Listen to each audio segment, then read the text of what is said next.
اعوذ باللہ من الشیطان الرجیم بسم اللہ الرحمن الرحیم نحمدہ ونصلی علی رسولہ الکریم۔ انتہائی قابل احترام سامعین اور حاضرین اور مجھ سے اچھے لوگوں، السلام علیکم ورحمۃ اللہ وبرکاتہ۔ دروشی پڑھ اللہم صلی اللہ علیہ وسلم۔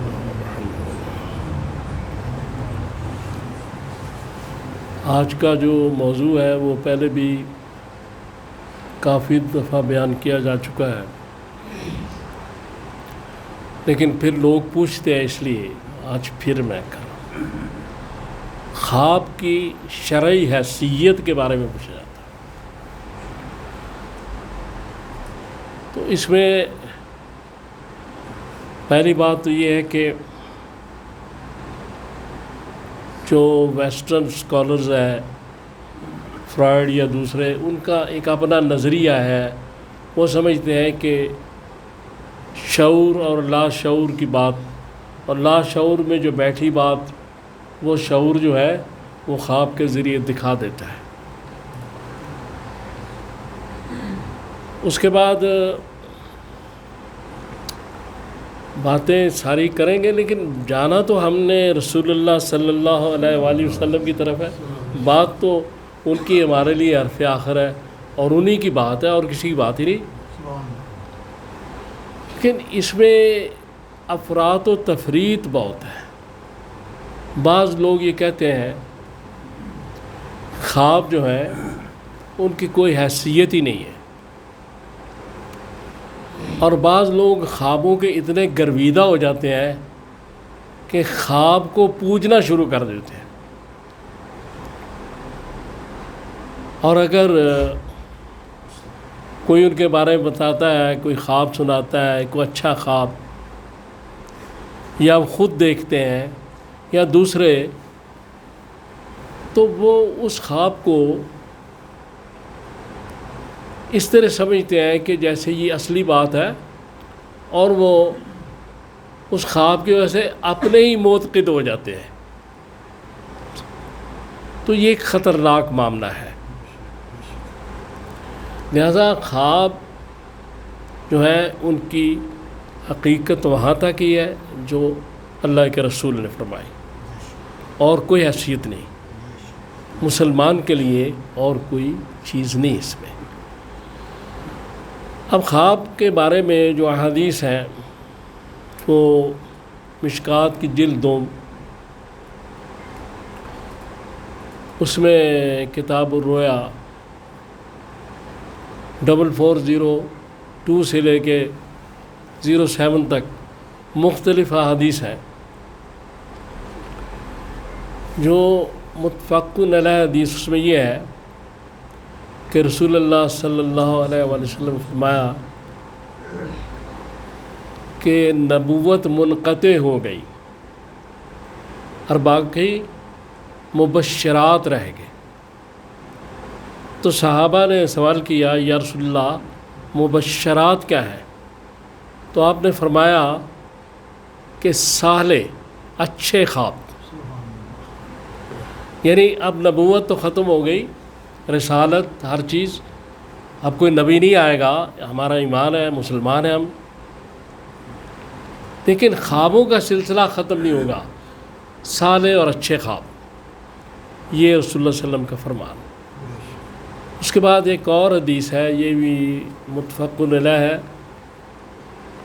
اس میں یہ کہا گیا کہ یہ جو خواب ہے، حضور نے فرمایا یہ نبوت کا 46واں حصہ ہے،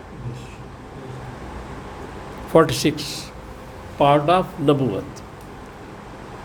تو اس کو علماء نے کچھ تفاسیر میں اس طرح بیان کیا ہے کہ رسول اللہ صلی اللہ علیہ وآلہ وسلم کی جو نبوت کی بظاہر زندگی ہے وہ 23 سال ہے۔ تو 23 سال کو اگر آپ 6 مہینے کر کے 2 کر کے کریں تو 46 بنتی ششماہیاں۔ تو پہلے 6 مہینے رسول اللہ صلی اللہ علیہ وسلم کو اچھے خواب آتے تھے، تو اس لیے وہ فرمایا گیا کہ نبوت کا یہ 46واں حصہ ہے، وہ ششمائی پہلی۔ اب اس کے بعد یہ ہے کہ یہ اکثر لوگ برے خواب دیکھتے ہیں، کچھ لوگ کہتے ہیں ہم نے خواب میں سانپ کو دیکھا، کوئی کسی قسم کی ایسی باتیں ہوتی ہیں خطرناک قسم کی۔ تو اس کے بارے میں جو ایک حدیث ہے حضور سرور کائنات صلی اللہ تعالیٰ علیہ وآلہ وسلم کی، کہ اگر آپ اچھا خواب دیکھیں تو وہ اپنے کسی ہمدرد کو سنائیں، ہر ایک کو نہ سنائیں، الٹی سیدھی تعبیر کر کے آپ کو اور ایک وسوسے اور وہم میں ڈال دے گا۔ اور اگر برا خواب دیکھیں تو پھر اللہ تعالیٰ سے دعا کریں کہ یا اللہ اس خواب کے اور شیطان کے شر سے مجھے محفوظ رکھنا۔ اور اس سے اگلی حدیث میں یہ کہا گیا، اس میں یہ ایڈ کیا گیا، مسلم نے اس کو ایڈ کیا کہ وہ بائیں طرف 3 دفعہ تھتکار دیں۔ برا خواب دیکھ کے بائیں طرف 3 دفعہ، یعنی تھوکنا نہیں ہے، تھو کر دینا ہے، ویسے 3 دفعہ، اور پھر کروٹ بدل کے سو جائے۔ یہ رسول اللہ صلی اللہ علیہ وآلہ وسلم کا ارشاد۔ ایک حدیث پاک بڑی زبردست ہے، مختلف احادیث میں حضور نے فرمایا ہے کہ جس نے خواب میں مجھے دیکھا، بخاری مسلم ترمذی سب نے اس کو روایت کیا ہے کہ حضور صلی اللہ علیہ وسلم فرمایا جس نے خواب میں مجھے دیکھا اس نے مجھے ہی دیکھا، یعنی شیطان میری شکل تبدیل نہیں کر سکتا۔ لیکن یہ ایک حدیث میری نظر سے گزری کہ حضور سرور کائنات صلی اللہ تعالیٰ علیہ وسلم نے فرمایا کہ جو خواب میں مجھے دیکھے گا عن قریب مجھے بیداری میں بھی دیکھے گا۔ یہ بھی جلد 2 مشکات میں باب الرؤیا کے باب میں یہ حدیث درج ہے۔ اس کے بعد یہ ہے کہ تعبیروں کے بارے میں لوگ پڑھے رہتے ہیں، اس کی تعبیر کیا ہے، یہ میں نے خواب دیکھا ہے، تعبیر کیا ہے۔ تو رسول اللہ صلی اللہ علیہ وسلم کی اس حدیث کو ذہن میں رکھیں کہ اچھا خواب دیکھیں تو کسی ہمدرد آدمی کو بتائیں، اور برا خواب کسی کے بارے میں یا اپنے بارے میں دیکھیں تو اس کو بتانے کی ضرورت نہیں، وہ کام کریں جو میں نے ابھی بتایا ہے، جو فرمایا، اور نہ ان کی تعبیر کے پیچھے پڑیں، چونکہ تعبیر کا معاملہ بڑا مشکل ہوتا ہے۔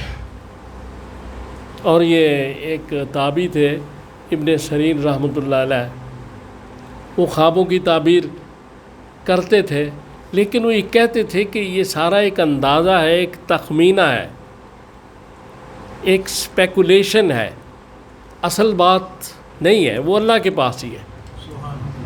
اس لیے خوابوں کے پیچھے پڑنا بھی توہم پرستی ہے، وہم کے پیچھے پڑ جانا۔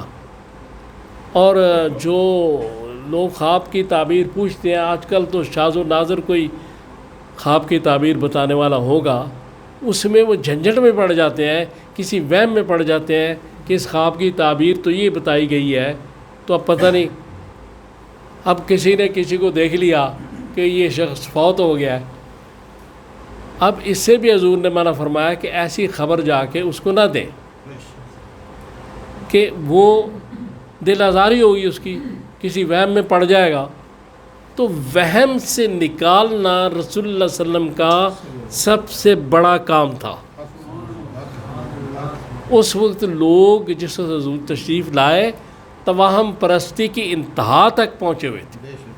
اس سے بڑا وہم کیا ہو سکتا ہے کہ اپنی بیٹی کو جو پیدا ہو